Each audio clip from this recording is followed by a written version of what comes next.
The graphic said Champions League group stage draw reaction, but we're all here for Nick Voltemada chat. That's what it's all about as far as we're concerned. But we will do the Champions League reaction. I've got Neil docking from his sauna.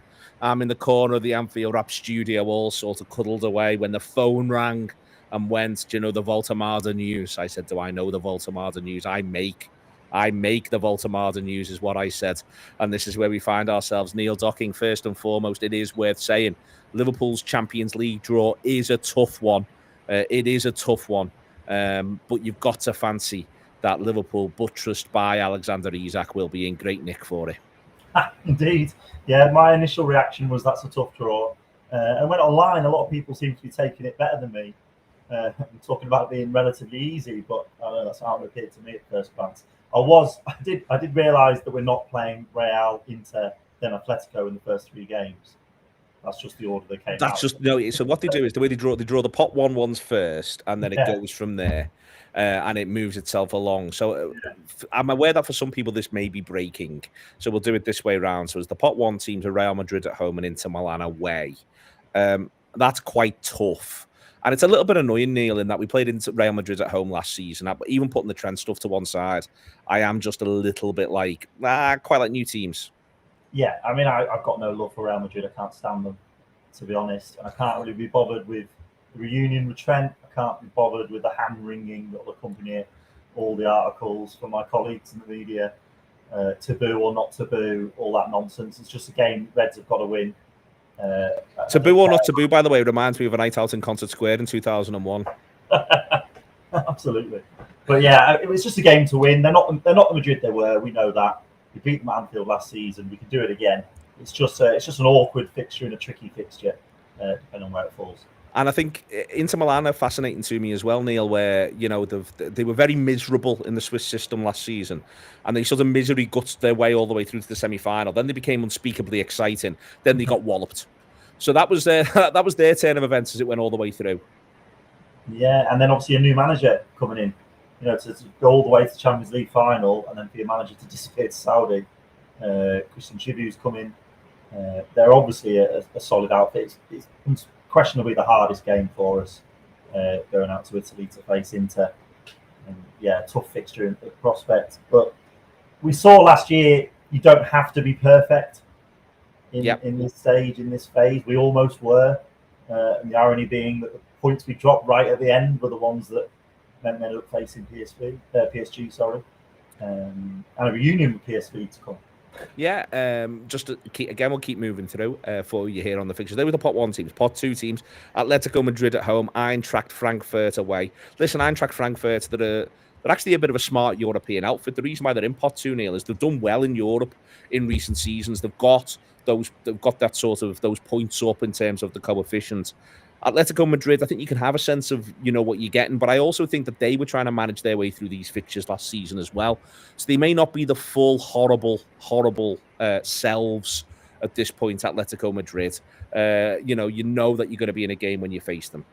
Yeah, in the league phase, the tension isn't there in the same way, is it? I think that's what we saw last year. They haven't got the same tension around it. But I thought that the games might feel almost like dead rubbers early on, but it was quite the opposite, wasn't it? Yeah. When you're in the ground, the occasion's still there, and if Liverpool are playing Atletico, we want to beat them. If Simeone's in the dugout, I think, you know, and he only knows one way to behave. His teams only know one way to be. Spiky, I think, is perhaps the politest term I'll use for it. And you know, there's a question of revenge. There certainly is. Denied a team that I think would have won the Champions League if it hadn't been for Adrian in goal. I would very much like to settle the score where that's concerned. Yeah, the next pot is PSV Eindhoven and Marseille. It's interesting you said about sort of feeling it. So the dead rubber last season against PSV Eindhoven from Liverpool's point of view, I was emphatically of the view this doesn't matter. You've got to roll with the punches on these things. Don't worry about it. That was before the ball was kicked. By the time the final whistle went, I wanted to get those pricks back to Anfield and blam them 11-0 with Virgil van Dijk at centre-back and centre-forward at once. I was absolutely furious with PSV by the end of that game. And all the carry-on afterwards like they'd won the fucking thing. So I am, honestly, for me, this is the one. What game are you most looking for? Is it playing Real Madrid, the most decorated team in the competition? No. Is it going to hell and Galatasaray? Is that the one you look at? No. It is. I want it. I want it first. I want it the first one. I want PSV at home. Game 1. I will be front and center for it for 90 minutes. I want to make their lives a sheer hell. Amara Nallo alongside Virgil van Dijk. Yes. Just you wait, boys. Yeah, I mean that's the beauty of football, isn't it? You can sometimes talk yourself into not being that bothered about a game, and then football happens, and then a game breaks out, and that's the beauty. You never quite know, do you, where a game will go from a nothing game to I would give a kidney for a win here. And that was honestly one of my big ones of that last season. I was like, I cannot believe the way these fellas are acting. We have made as many changes as the competition rules will allow. And we're going from there. Marseille away throws open. We've been talking a lot about Ekitike and his talent and what he's doing around the penalty area. Marseille away just throws open, sudden images of Fernando Torres. People for our age, Neil, there is something that's deeply nostalgic about it all. And for me, it was one of those games, and there was a few of them, trust me, where Torres really announced himself, and that one at Marseille was just sumptuous. Is the Stade Velodrome as well, the Gerrard finish? Yes. One where he sweeps it in. Yeah, absolutely. There a lot of memories. It's an amazing stadium.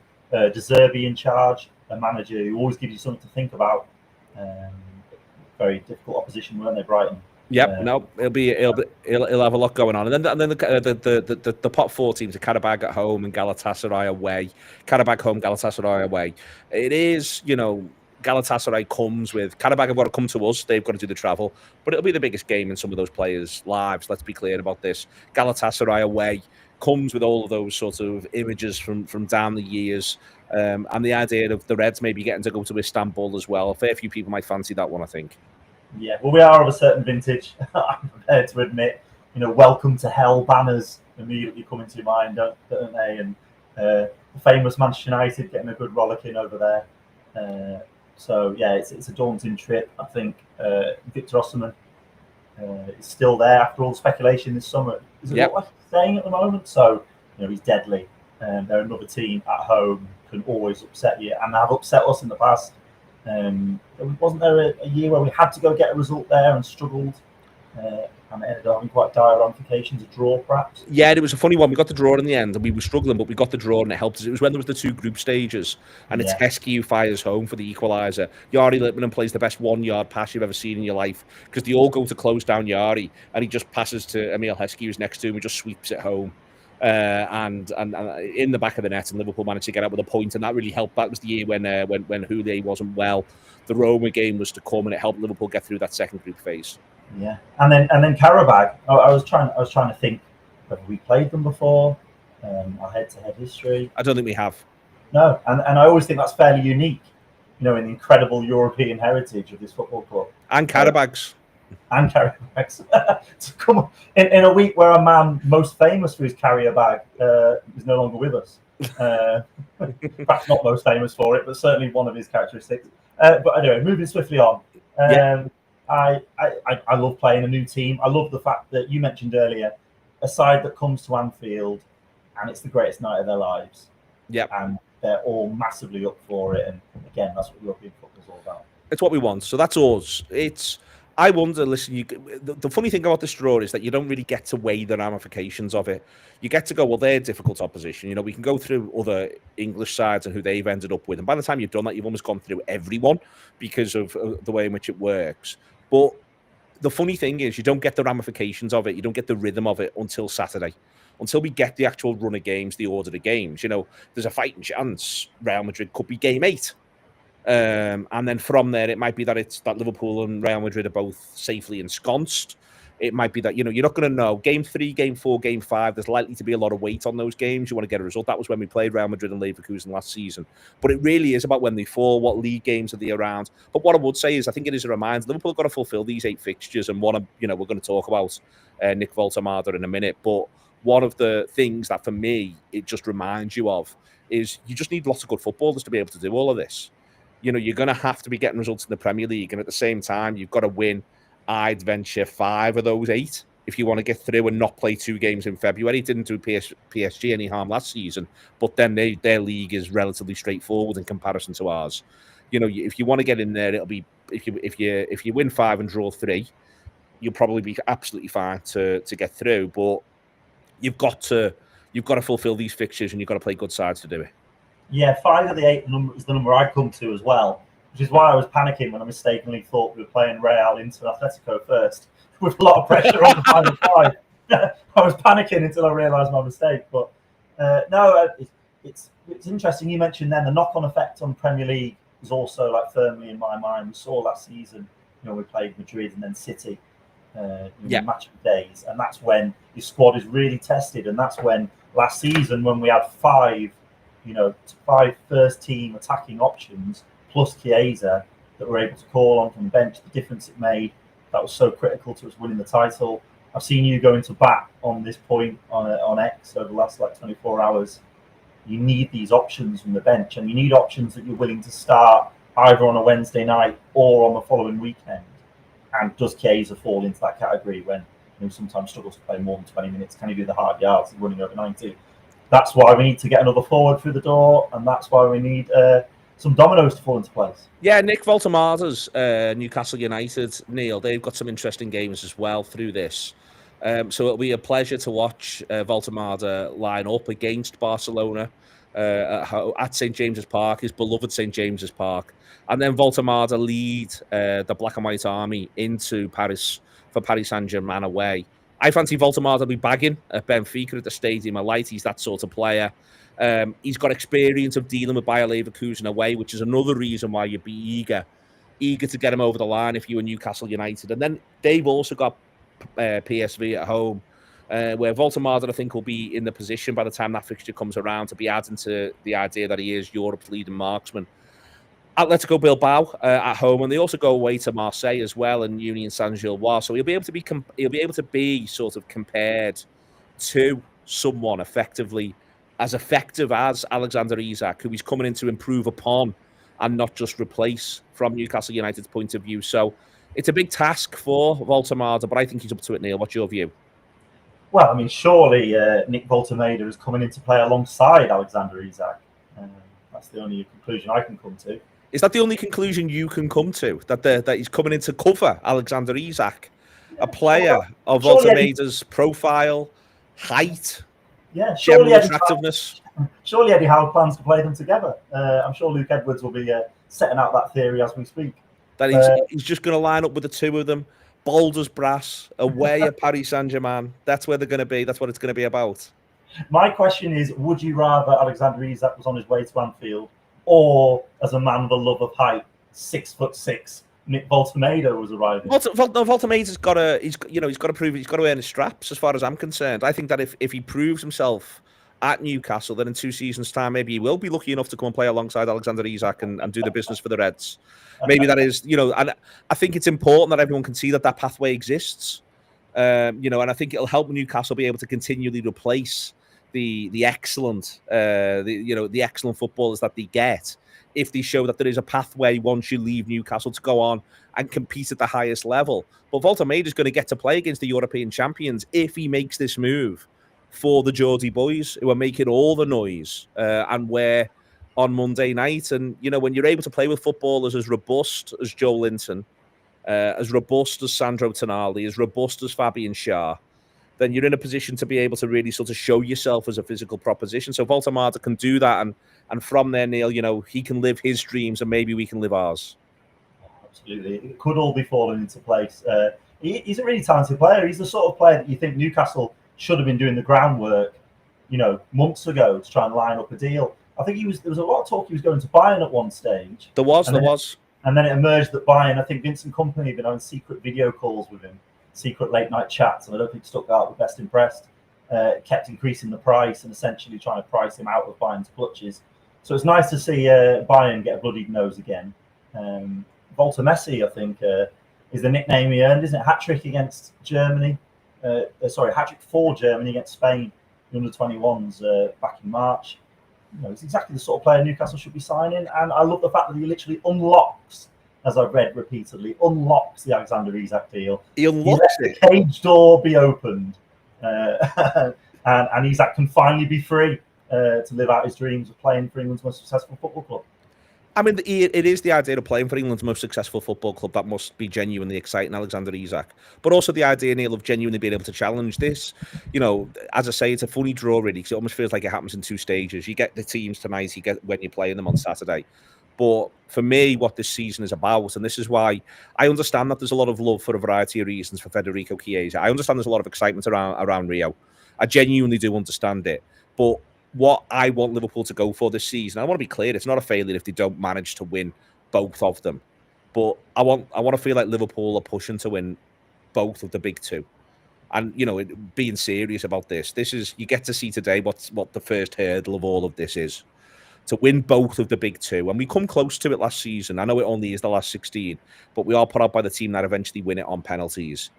You know, to win both of the big two, you've got to have options. Last year, we didn't have enough options, I don't think, by the time that game came around. And that was when we had 5 forwards.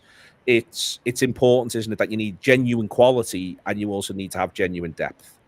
Yeah, and we saw, you know, around that time we did go out of Europe, and then we had a game a matter of days later, a cup final, which we lost. You saw the pressure it exerts on the squad when you do go, you know, all the way to extra time and penalties against a team of the calibre of PSG. I think there's no doubt that Mohamed Salah, Virgil van Dijk have signed these new contracts because they think they can win the Champions League this season and they think they can retain the Premier League title. And I'm desperate in the years that they're with us still, whether it's 2 years, whether it goes beyond that, while we've got players of that calibre, you know, 2 of the greatest players in Liverpool's history in our starting 11, I want us to, you know, make hay while the sun shines. That was my only regret, you know, could be said about the Klopp era. And a lot of it was down to the opposition and what they were doing and the way they were doing it. But you could say that they didn't quite get the trophy haul that team merited. And we're in a position now with these world-class players signing on that I want us to go big and win the big two. Yeah, Kenny O'Brien's in the comments here. He says, we laugh. I mean, Kenny, we are allowed to. While Arsenal passed us at this summer, too many sales from LFC, no depth.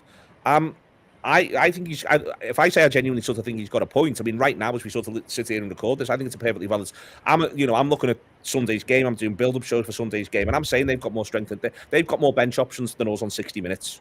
Last season, we had more bench options than them on 60 minutes, and that stuff matters. You know, to being able to change a game. I don't particularly rate Gabriel Martinelli at the moment, this incarnation of him. But firstly, he scored goals at Anfield. Secondly, he's got tons of pace, and thirdly, he's better than no one. I don't think Arne Slot has got an attacking sub he'll make on 60 minutes. He's shown that the attacking subs he's made on 75, 80, 90 minutes of being able to produce the goods for him, don't get me wrong. But he hasn't got a game-changing sub. Arsenal have got themselves him, they've got Trossard, you've got Mikel Merino, if you want to sort of stretch the point. Then they've got 2 exciting young players in Nweri and Dalman. You know, we've got a very exciting young player as well. My point is, I think it is valid to say depth matters. And Liverpool at the minute haven't got it. And for me, Chiesa is not genuine depth. If the manager wouldn't pick him for proper league games, and I don't think he should be picking him, and I don't think he should be picking Rio for proper league games at this point in time, then I don't think you can call it genuine depth. And, you know, and that to me is the damning part. And that's why genuinely, you know, if Voltemada can sort all of this out, we can get Isak. I still don't think it's enough, but I think it helps, and I think it's a step forward. And if you want to win the lot, or win the big two, then that's what you need. Yeah, I mean, I think we've got to get Isak over the line. I'd say the same for Mark Gahey. I think we need another option at the back as well. But it's the attacking options that really have been preoccupying my mind, because you look to the bench, you know, like you say, 65, 70 minutes, and you're concerned because there's players on there that we've been talking about leaving this summer, like Harvey Elliott, who's now become an option again, and Chiesa with his fitness issues, you're not quite sure whether he's able to start a game for you. We would undoubtedly be stronger if, you know, Luis Diaz was still here, and if Darwin Núñez was still here. Yeah. For all the comments people made about Darwin Núñez, if Darwin Núñez comes on the pitch on 70 minutes, the opposition have got to have a plan to deal with this big madman who's come on the pitch for 70 minutes. They've certainly got to have a plan to deal with Luis Diaz. He was a crucial player for us last season, and obviously the tragic loss of Diogo Jota, who was possibly, you know, the best substitute you could ever dream of having. So there's no doubt that we're weaker as it stands right now. And I do think the Arsenal squad is possibly the most impressive in the league. I think first 11-wise, I'd still back ours. but they do have the options, and they've got multiple options in defence. And deals that they've done, such as extending Trossard's contract, I didn't see coming. It gives them a lot of depth. It doesn't take much for me, Neil, as I say, if they had two genuine quality options in attack, then they end up in a situation where I'm saying Liverpool this is, where you're going, okay, if Isak's one of them and then they get one other over the line, then you can go, well, no, that's about what you need, and then you can have Rio and possibly Chiesa. My thing on this is, and people are saying, hey, what about Elliott as an option? The manager could have picked Elliott last season. He didn't want to pick him. The manager has had a long time where he could pick Chiesa, and I don't think in a genuine, proper game that really matters to Liverpool. Chiesa's played more than 15 minutes. And again, nothing this is to decry Elliott's contribution or Chiesa's contribution. I just refuse to categorise lads as first team squad options if the manager won't pick them in the first team from the start. That to me, that is one of your defining factors of a first team, of being a first team squad player, is that's how that has to work. And, for me at the minute, Liverpool are short. So Isak coming in would be great, but even there, I think you can have 5 genuine quality options in attack when you've got so many games, so many big games, and Liverpool showed that last season when they did romp to their 20th title. Yeah, and we've seen in the past the difference it makes when you add that just one more option. In 2021-22, Diaz comes in January. All of a sudden, Liverpool looks so much more potent with that 4th top-class attacker. He was the 5th. Well, you were complimenting, was it Origi and Minamino as well? Yeah, but so Origi and Minamino were 6 and 7, and then there was Jota, Salah, Mane, and Firmino, and then Diaz gets out. Now Liverpool had attacked brilliantly in the autumn, but AFCON was also on the horizon, and Mane came back from it a little bit recharged, and Salah came back from it a little bit broken, if we're honest. And AFCON's obviously looming large here as well. We know already Salah will probably miss 6 league games. It might be 6 league games and a Champions League game, and there could be some domestic cup thrown in. But one of those league games is also Arsenal away. And so, this is already what's on the horizon. We know that that's going to happen. We know that Mo Salah can't contribute in December and January this season like he did last season, because he literally will not be in Liverpool to do it. Yeah, and we're seeing in some of the comments there, it's not that I'm decrying the ability of Elliott or Chiesa, because a lot of times last season where I was calling for Slot to use them, because certainly the year before and Klopp, Elliott had been an amazing option off the bench. He'd been someone who'd come on and won us games and unlocked the door, clever passes. We saw bits, I think it was moments last year. Was it Brentford? Does he play? Brentford. He plays a part, doesn't he? In the win at Brentford when he comes off the bench. I think Elliott. I still think there's something there. I really do, but it's whether it's right for him in his career at the age he is to just be sat on a bench.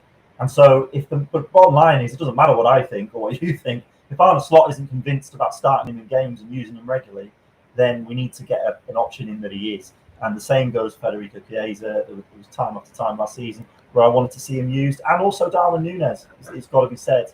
I was frustrated with his use of Núñez when the fixtures were coming thick and fast in January and February, and again around the time of the Champions League exit and the cup final defeat. I wanted Núñez to get more minutes, but the manager didn't feel he could trust him, and you've got to back the manager because he won us the trophy we all wanted more than any other.